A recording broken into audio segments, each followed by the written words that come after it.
Welcome back to Transfer Talk. It is busy. It's just how we like it at 12:35 on a Thursday afternoon. We were speaking to Tim Vickery just before the break. We'll catch up with Tim again in just a second. Of course, South American football expert, amongst many other things as well. And, of course, Gary Cottrell. He's just an expert in everything. Let's go live to Arsenal's training ground. Gary, what can you tell us then on Mikel Arteta and Arsenal's hunt for Julian Álvarez?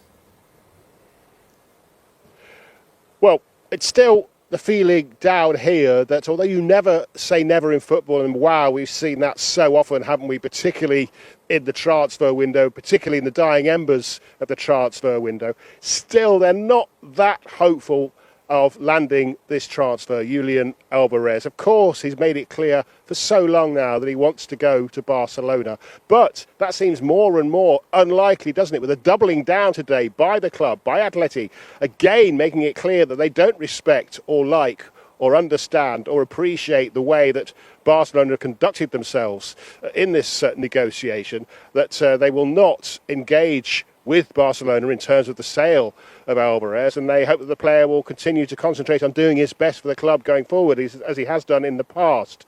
So if that's to be believed, and why would they double down with a second statement in as many days saying similar things, then I guess the player, especially with some of the fans, or a lot of the fans seemingly turning against him, the fact he's not trained today or yesterday, it does seem like he's reached an end at the club. And if that's the case, maybe Arsenal feel they're in with a chance with 6 days of the transfer window to go. And if you're going to tick boxes that would give Arsenal fans some optimism, then there are plenty of them.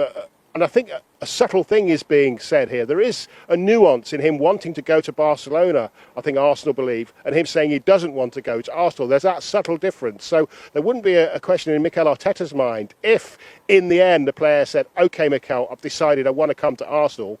Mikel Arteta wouldn't say, well, you didn't really want us before, so we don't want you now. They're pointing out, I think, that he said, yes, he wants to go to Barcelona. Everyone knows that. But he's never said he doesn't want to go to Arsenal. Subtle. But that is something I think that might be important if a deal could eventually be done. Of course, he knows Mikel Arteta well from Mikel Arteta's days coaching at Manchester City. He knows Andrea Berta, the sporting director here, well. Andrea Berta did the deal that took him to Atleti in the first place. And I think the clubs, Barcelona, Arsenal, probably have managed to come up with some kind of agreement fee-wise if this deal ever was to happen, if the player agreed to go to Arsenal. And importantly, Atleti have no problem doing a deal with Arsenal, the same kind of problem that they have with Barcelona. So there are things there that give Arsenal hope, that give Arsenal fans hope, but the feeling down there is still that it's very much the most likely scenario that it is a deal that won't be done come the deadline on Tuesday. Mr. Vickery, I know you're listening in, and of course Julian Álvarez, another player like Enzo Fernandez that you watched in South America come through at River Plate before that move to Manchester City. You've been listening to Gary there. What's your reading of this situation, and how does it get resolved by Tuesday? Does it? Well, it's up to Atleti, isn't it? It's up to them. They have two options. Do they want to keep a player who doesn't want to be there, or do they want to cash in?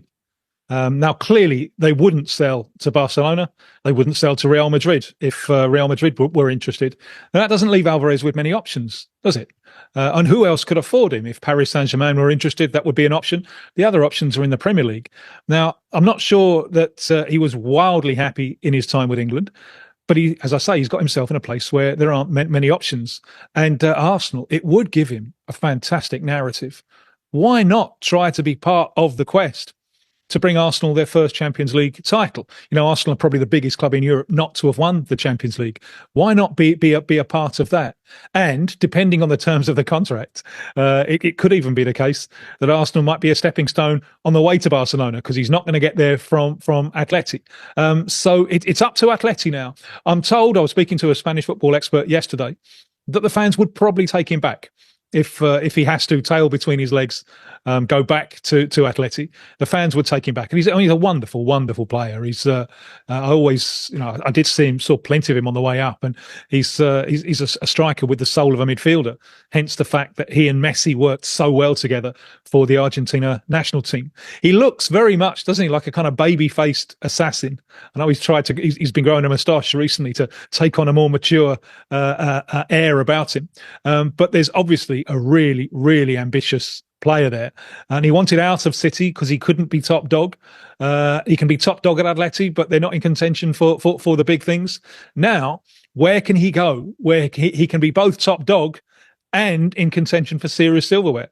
And I can't see many better options than Arsenal. So if I was an Arsenal fan, I wouldn't be giving up hope on this one until the bell sounds and the transfer window is over, because it looks to me like the best option that he's got on the plate at the moment. Tim, you say the best option is Arsenal there, is Chris, by the way. Why do you think there's been this desperation, though, for it to be Barcelona for Álvarez? Is there just a long-standing history there? Is he a big fan? Because it seems like for him it was almost Barcelona or nothing. But when there's also really good on the table, such as Arsenal, why is he so focused on that Barcelona move, do you think? If you grow up as an attacking talent in South America, Barcelona is your dream. And remember, taking it back to the Premier League, how Felipe Coutinho effectively wrecked his career joining Barcelona. You know, he was great at Liverpool. He was wonderful at Liverpool. But Barcelona came knocking. It was a move that couldn't possibly work for a number of reasons, you know, and it was so obvious that it wasn't going to work. He wasn't really what Barcelona needed. He's too shy for the Barcelona dressing room. He was just eaten alive there. It was a disaster. But you can't say no to Barcelona. It is the dream. It is.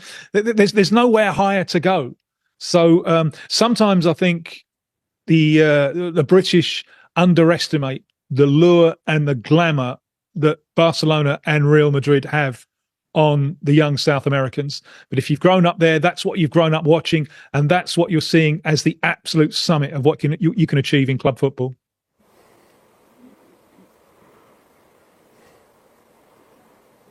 I wanted to ask not about an Argentinian, Tim, but about a Brazilian. One of the Gabbies down here at Arsenal, Gabriel Martinelli. It's clear the club would be willing to let him go this summer if the right offer came in. Al Hilal are interested. And some breaking news on that. The players started to train here at 11:10. What are we now? About just gone 12:30. They're all still inside, the players. Martinelli did train, but he left here by himself 20 minutes ago. Seemed in a bit of a hurry. None of the other players have left yet. Can we read anything into that, do you think? Yeah, maybe. I mean, I'm surprised. I'd love your view on this, Gary. I'm surprised at why Arsenal are treating him this way. I saw the comments from Ian Wright criticising Arsenal for the way that they're treating Martinelli. And I'd probably be inclined to agree.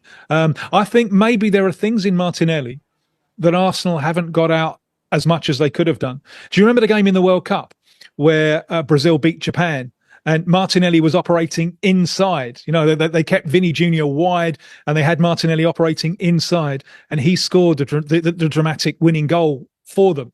And Ancelotti had clearly seen that in Martinelli and loved Martinelli. I wonder if Arsenal have got as much out of the player as they could have. If I was in the position of the club, he would be a player that I would be very reluctant to get rid of.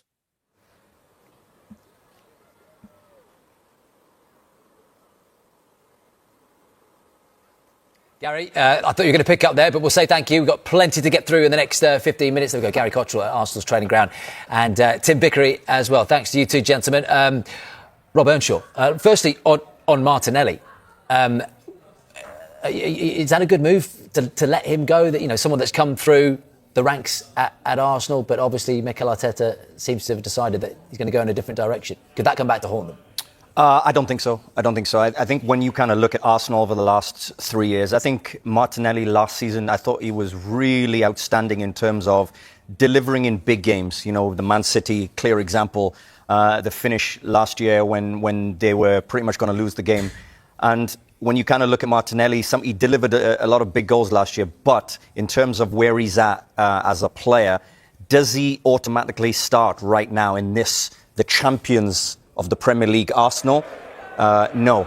So maybe he's the one that has to go in terms of when you kind of have to release some money and bring in some money. So I think that he fits that build, unfortunately, because Eze came in, Ødegaard, Saka, and obviously Gyökeres came in a year ago. Do any of those, you know, and Solis has come in on that left-hand position to come in for Trossard. So who else is left? Who can leave? Probably Martinelli, unfortunately, falls into that. So I think I see this more of a business deal than a football deal, because as a squad player at Arsenal, of course he fits and of course he adds. But on the business side of it, on somebody who needs to go for Arsenal to bring in some money because they've made signings, unfortunately, it's him. So I don't think they'll miss him in terms of where they're going, because where they're going is they're trying to win the Champions League. That's where they're going.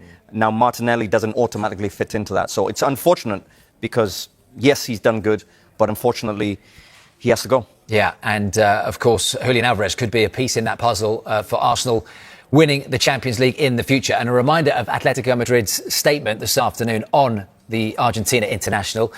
They say Atletico de Madrid is open to standard transfer market negotiations when conducted in a professional, ethical and respectful manner. We fully stand behind the club's previously communicated position that Barcelona failed to meet these requirements, and as a result, there will not be any negotiation and there is zero consideration of an Álvarez transfer to Barcelona. This, of course, has been translated from Spanish into English, but you get the gist. Atletico de Madrid, it goes on to say, trust that our player will understand the decision and will remain focused on helping the club achieve its goals, just as he has done during the 2 seasons he has been defending our colours. We will hear from the Arsenal boss, Mikel Arteta, at 1:30 this afternoon. Not long to go then on Transfer Talk. Stay with us because after the break we're going to have more on the future of Jack Grealish even. There's talk of Sunderland, there's talk of Aston Villa, there's talk of Everton. We'll see what Will Burnshaw says about that.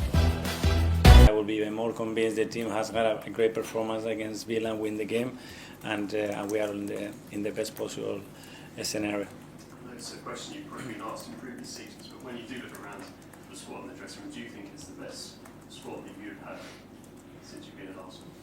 It's the best squad that we have, or we believe that we could have right now, and that's it. And it's not the best squad that we're going to have in a month's time, because hopefully the players will improve, the team will improve, and we will be better.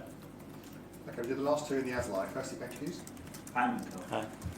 The first opening 2 fixtures have been 2-3-0 wins, both the Community Shield and obviously last week. But as defending champions now, do you feel like teams are going to look at you differently, like similar way to how Pep's teams were looked at under Man City? I don't know how teams are going to behave. I think we need to understand really well what we want. I think we are very clear in the way we want to approach every single game, and then go day by day to prove that we belong where we are. Okay, and finally in the AS Live, go to Harry from BBC London. Hi, Mikel. Hi. It seems like there could be some more departures in terms of players leaving in the attacking areas of the pitch. Does that change your opinion on maybe where Eze will fit into the picture with Odegaard back, Marino back? Is there a scope to see him maybe play from the wider areas a little bit more often? Well, the great thing that we have in the team is that a lot of players have a huge versatility to play and occupy different spaces. Epps is one of them. He's played as a left winger, as a left attacking midfielder, right attacking midfielder, and he can deliver the role in a great way in those positions. So yeah, we will see changes, and in relation to the opponent, to the relationship that we have in the team, players play in different positions. It's going to be needed, and I think it's a real asset that we had in the team. And I know there's a lot of talk about potential attacking players coming in, but just how much of a factor is the fact that you've got Martin Odegaard, Mikel Merino, Kai Havertz, Bukayo Saka, all looking fit again in your thinking? Does that reduce the need, in your opinion, to bring in another attacker? I think it's a natural reaction because we always want more, you know. But and looks like if we sign somebody else, but I mean we already have a lot of great players here in the building. We are always looking to strengthen and be better and have qualities that we don't have in the squad. But the main aim, as always said, is focus on the one that we have, that they are so good. Okay, that finishes AS Live. We'll now go